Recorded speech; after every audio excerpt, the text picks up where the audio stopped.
Sveiks, skatītāji! Saeima pirms dažām dienām, 11. jūnijā, ir pieņēmusi jaunu imigrācijas likumu. Šajā imigrācijas likumā attiecībā uz nekustamo īpašumu ir kādi ļoti būtiski grozījumi.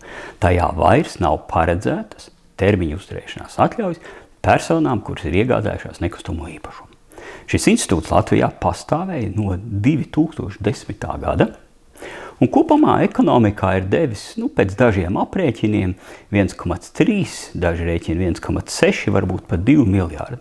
Kāpēc nevar precīzi aprēķināt? Tāpēc, ka ir tiešie ieguldījumi un netiešie. Šos netiešos ir dažādas metodikas, un tomēr precīzi aprēķināt ir samērā grūti. Tad lūk, jaunajā likumā šāda institūta vairāk nav, un tomēr vakar Latvijas prezidents ir nodevis šo imigrācijas likumu jaunai caurskatīšanai Saeimai.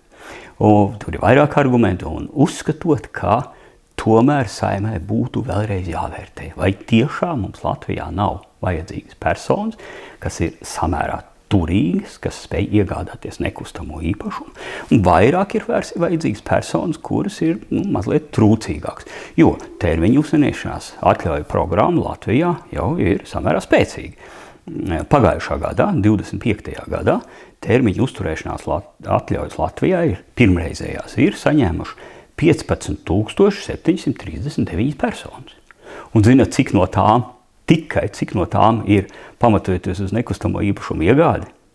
Tas izklausās smieklīgi. 100, un turklāt no šīm 100, 41 tie prasītāji un 59 ģimenes locekļi. Tātad tikai 49 personas no 15,739. Un tomēr Valsts drošības dienests savā vēstulē raksta, ka pārbaudu veikšana attiecībā uz šādām personām ir sarežģīta un prasa ievērojams iestāžu resursus. Turklāt ne visos gadījumos ir iespējams gūt pārliecību par izmantoto finanšu līdzekļu izcelsmi.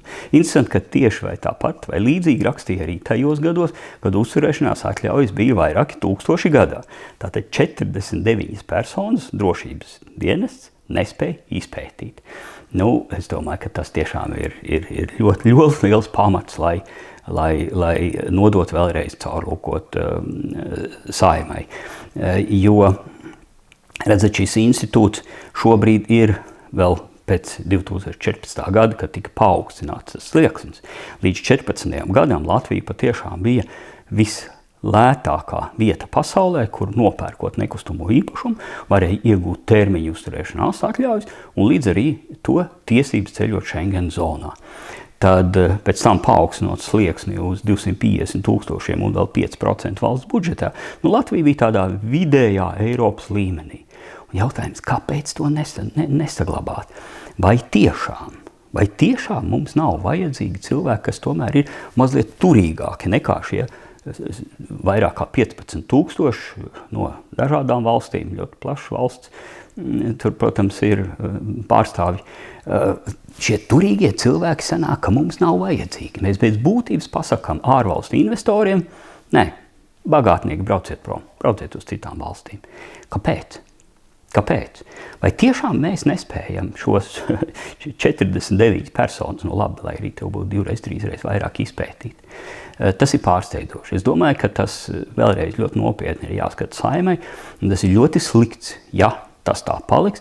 Tas būtu ļoti slikts signāls investoriem, jo nedomājiet, ka visi ļoti traucās uz Latviju. Par investīcijām ir jākonkurē. Pirmkārt jau Baltijas līmenī un kopumā Eiropā par tām ir jākonkurē. Ļoti nopietni un sīva konkurence notiek par bagātniekiem. Tad cerams, ka otrais caurlūkojot Saeimā, mēs tomēr šiem nosacīti turīgākajiem cilvēkiem teiksim, lūdzu nāciet, un mēs par to jums esam gatavi dot arī kādu politisko bonusu termiņu uzturēšanās atļaujas formā. Paldies, ka skatījāties. Visu labu! Tiekamies! Racing my own thoughts into the silence, seeking the guidance.